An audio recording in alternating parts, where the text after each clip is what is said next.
3, 2, 1.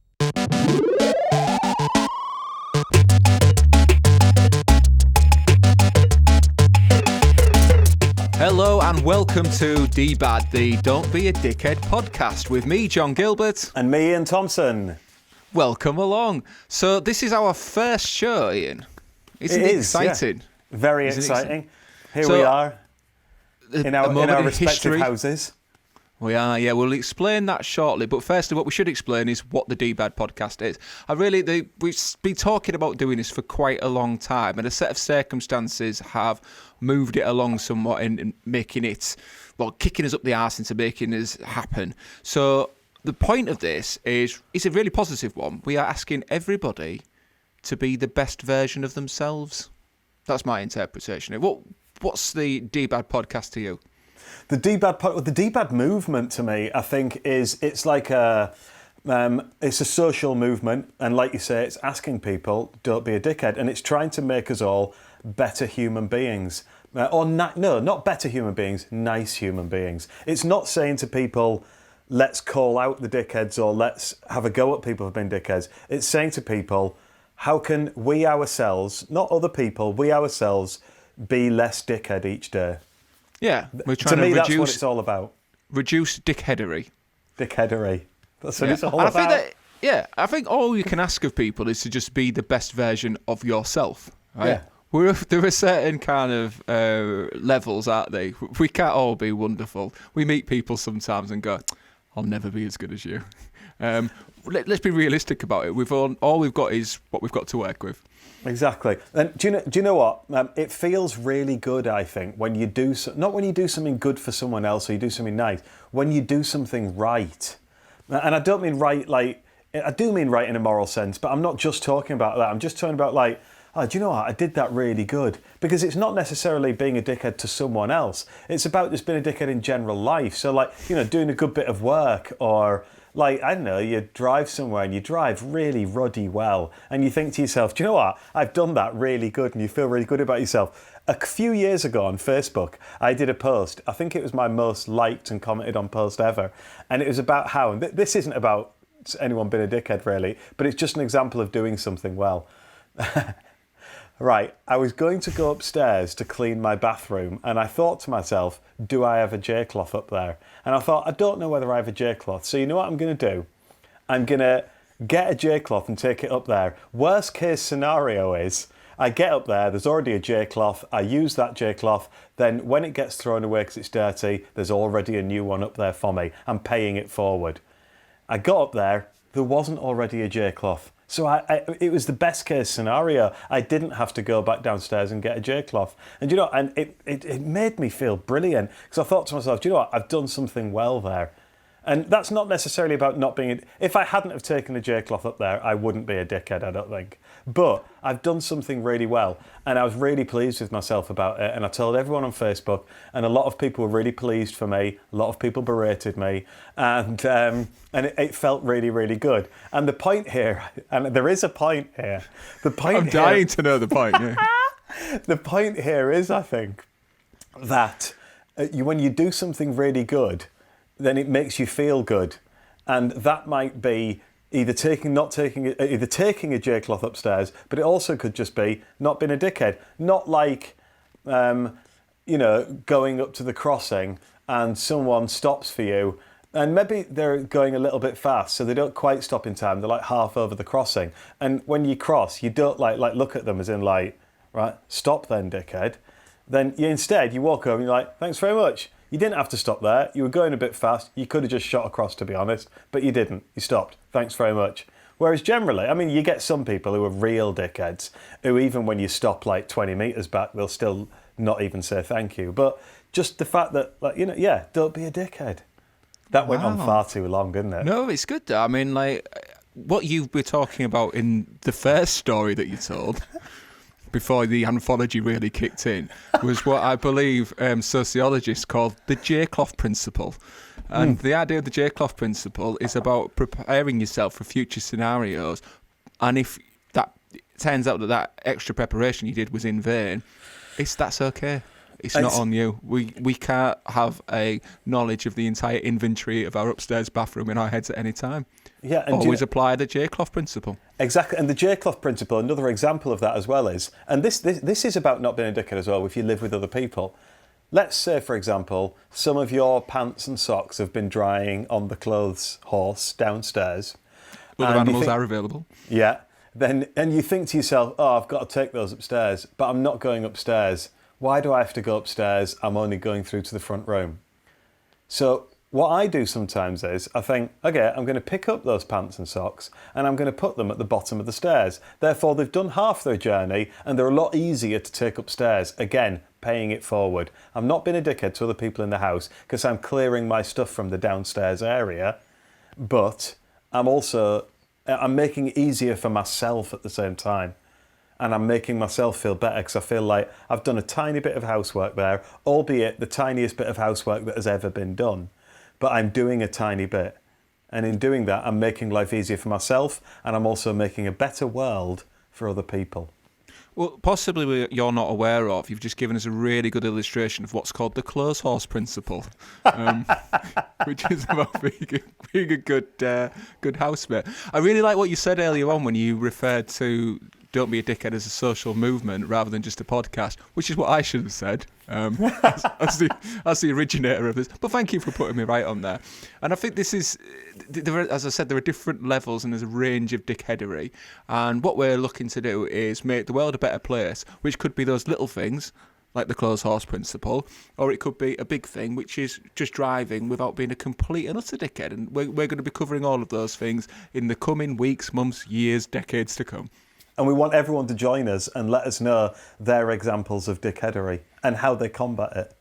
Yeah, I mean, we've got certain principles that we've set out, which people do need to understand. And they're very simple. One is that we want to enlighten other people because a lot of dickheads don't know that they're dickheads. And I think that's where some of our most interesting content comes along. I should just jump in, and any listener or viewer to this might be wondering, just how self-aware are John and Iain?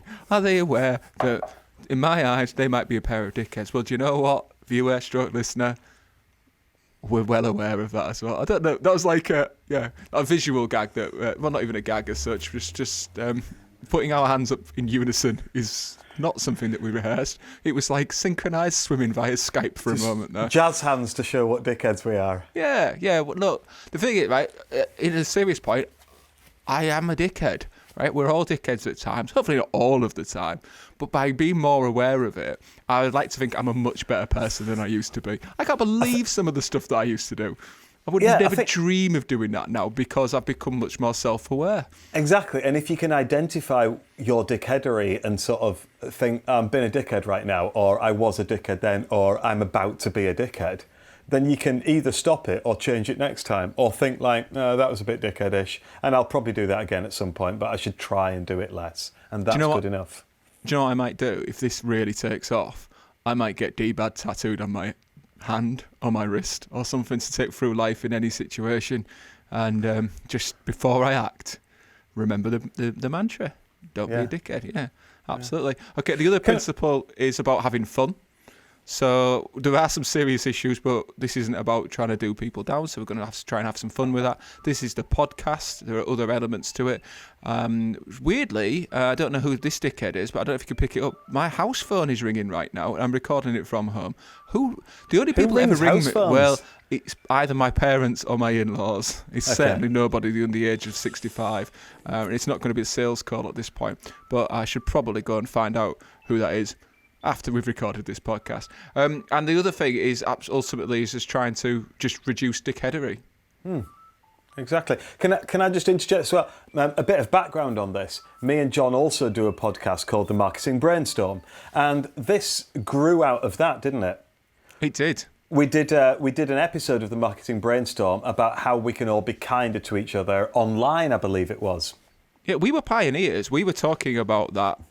Be kind before everybody else was. Yeah. This is quite a few months ago. We didn't think be kind quite cut it. No. So we wanted to build on some. And we were talking about the fact that you get a lot of people. Obviously, there are those people that are just total dickheads all the time, but there are a lot of people, including ourselves, who are dickheads some of the time. And part-time dickheads. Yeah, part-time dickhead. There's definitely a song in that. They're part-time dickheads, and they don't mean to be. It's just sometimes they'll just do something where you sort of think like, you've been a bit of a dickhead there. You've, saying that, or, telling people that, or in your actions or whatever. And we sort of thought like, do you know what? Those sort of people, they can be saved. We said, wow. I'm not saying like we're a the people to church, say. the Yeah, church of have I just turned us into a cult? Well, I don't think we were going to do it in episode 1. I was thinking, well, at least get into double figures. Get into double figures, and then we can start marrying 5 wives each. This isn't our first podcast. I know how long it takes before you get real listeners that aren't people that you live with. Yeah. So for anybody who's just going, I'll check back and see where it all started, they'll be like, oh, God, they saw it coming. And now they've got the church. Iain the prophet. And now Tom Cruise is part of it. Yeah, hope so. I mean, God, if we get celebrity dickheads on, how good would that be? There are plenty of those about. Not that Tom Cruise is a dickhead, everyone. I'm sure he's a lovely guy. Well, the thing is, Tom Cruise will be a dickhead sometimes. Yeah. I think he's somebody, from what I understand, has learned to deal with his celebrity status and is actually really good with people now. But he was famous very young, wasn't he? I dare say that he had his own. I don't know why I'm talking about the history of Tom Cruise with no knowledge of it. What a dickhead I am. See, don't talk about things that you really don't understand to try and come across as intellectual, John. It just won't work. You dickhead. So, do you want to tell us how often are people going to be able to listen to this, and what sort of things are we going to be offering them as part of the DBAD movement? So we're going to be doing this as regularly as we can do. I've certainly in this early stages, we're going to be putting podcasts out at least twice a week. It's possibly relevant to mention at this point what is going on in the world right now. We are recording this on the 25th of March 2020 in the UK, when we are on lockdown pretty much because of the COVID-19 virus. So if ever there was a time for us all to come together and not be a dickhead, it's now. So we're recording this on Skype now. You're in your home with your family that you're isolated with. I'm in my home, my family that are isolated. Neither of us are in the purpose-designed studio that we have spent a lot of time and money preparing. And we just pretty much got it finished as we went on lockdown and could never really use it. Yeah, that's right. I had our first inquiry for somebody to come and hire it. I haven't recontacted them to see if they're keen. But, this is it. There are bigger issues in the world right now. But we thought, look, we've got limitations on the normal day-to-day work. Let's look at creating this now. So we're going to be putting the podcast out. It's going to be supported by a lot of other social media activities. And who knows where this can go? We don't. Obviously there's a church in development, so it turns out. But yeah, this is a project for us to keep developing over and over. And because it's a movement, it'll be moved in different directions by different people. So yeah, it's quite exciting times. Excellent. Final thing for us, Iain. Yeah. What is a dickhead? Oh, Lord. A dickhead is a little monkey that lives in all of us, that sits on our shoulder or in our brain and tells us at times, why don't you just do that? Or why don't you forget about that? And we have to feed him in other ways other than giving him what he wants. Wow. Had you been practicing that? No, I just thought of it now. Well, I didn't just think of it now. Yeah. So it's a little bit Steve Peters. Yeah, well, dickhead is quite a British term. I think it's used in Australia as well. Yeah. And it's somebody who displays certain behaviour that lets themselves down, is selfish. It's not about being thick, and it's not necessarily evil. I think there's certain things. I don't think it's about being a bad person either. I think it's just, do you know what? We thought for a long time, didn't we? We didn't think about it came from the podcast that we did in the Marketing Brainstorm, where we were trying to talk about people that we all knew and they were our friends, and we were saying, they're not a bad person, they're not, they don't mean things badly, but they just do things sometimes. And it's almost a term of endearment when you're saying like, oh, come on, mate, don't be a dickhead. It's not meant as a a slight on someone. It's not meant to sort of say like anyone or anything like that. Can I do that? I've done it. But it's more... for the benefit of anybody with the audio and not the visual, what he did wasn't as offensive as what you might be imagining. Okay. And it's more about, it's more just sort of saying to people who you know and like and who you know are decent people, come on, mate, don't be a dickhead. And I think that dickheadness is in all of us. Yeah, which is code for be the best version of yourself. So one of my concerns about don't be a dickhead, being a business owner with certain professional reputation within my home city, was what the hell's Gilbert doing with this don't be a dickhead thing? But actually, it's so right. And it isn't just something that we've done whimsically. In fact, this is backed up by market research. I ran a focus group with young people in which we said, what could we do around trying to encourage more positive behaviour amongst young people? We talked about be kind and all that stuff. And I just said, what about if we just say don't be a dickhead? And that predates that podcast that you mentioned there. And they loved it. They were like, it's perfect. That's just what we need to ask of each other. Don't be a dickhead. But you need to be aware of these dickheadery behaviours in order to nip them in the bud. Okay, so I think the take home is, you don't need to, no one needs to do anything big. People just need to be aware of dickheadery. And once they're aware of it, they'll be able to eliminate it or at least reduce it. Absolutely. Okay, so I think that just about wraps it up for our introductory podcast. What I will say is we're up for ideas for different topics. We've got a few in the bag. We're going to be staying online now to record our first full podcast, so do listen to that. But if you want to get in touch with us and tell us about any dickheadery that you've spotted, the best thing to do is to just tweet us at DBAD_UK, and we will pick it up and take it from there. So thank you ever so much for listening. I've been John Gilbert. I've been Iain Thompson. And remember, everyone, say it with me, John, don't be a dickhead.